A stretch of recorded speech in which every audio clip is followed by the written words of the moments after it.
La nostra vita a Ghilarza era dura. Mamma lavorava tantissimo, ma senza lo stipendio del babbo in carcere era tutto molto difficile.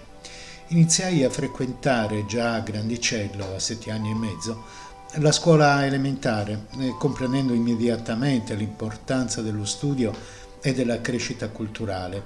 Mi era sempre piaciuto studiare, infatti passavo ore e ore sui libri, a volte giorni interi, e i risultati mi confortavano. Avevo infatti 10 in tutte le materie e frequentavo classi sempre numerose, cambiai diversi maestri e nel 1903 conseguì col massimo dei voti la licenza elementare. Fin da piccolo mi dicevano spesso che ero gobbo, da quando una sorta di noce aveva cominciato a spuntarmi nella schiena. Mamma mi aveva sottoposto a ogni terapia, ma senza nessun risultato. Uno specialista consigliò di tenermi appeso a una trave del soffitto, sospeso in aria.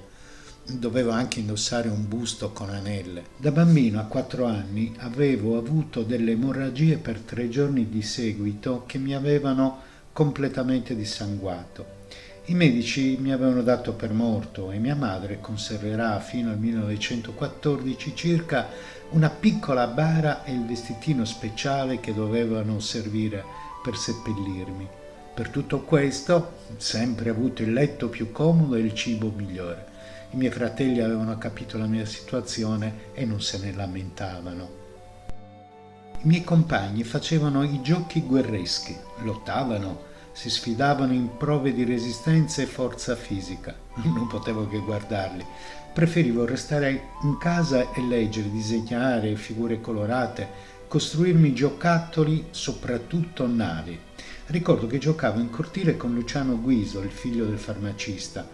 Lì vi era una vasca dove facevo manovrare le mie grandi flotte di carta, canna, ferula e sughero. Non avendolo giocattoli, diventammo bravissimi a costruirli, soprattutto con Teresina. Poi organizzavamo delle lotterie. Ogni pezzo aveva un numero e tutti i ragazzi del quartiere, figli di proprietari benestanti, venivano a tentare la fortuna. Invece dei soldi ci davano una mela o una pera a biglietto. A casa c'era sempre molto appetito. Potevamo disporre di una minestra e del pane, ma la frutta per noi era un lusso. In questo modo ce la procuravamo ed era una festa poterne avere tanta da mangiarne fino a saziarci. Tutti in casa avevamo una grande passione per i libri, soprattutto io e mia sorella Teresina.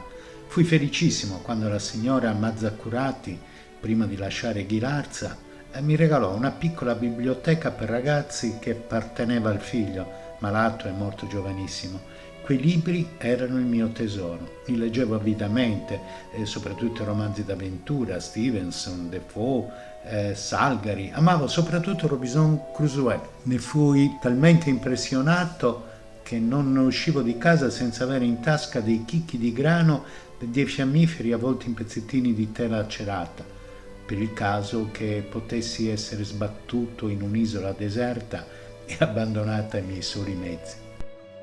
Cominciai a lavorare da quando avevo 11 anni.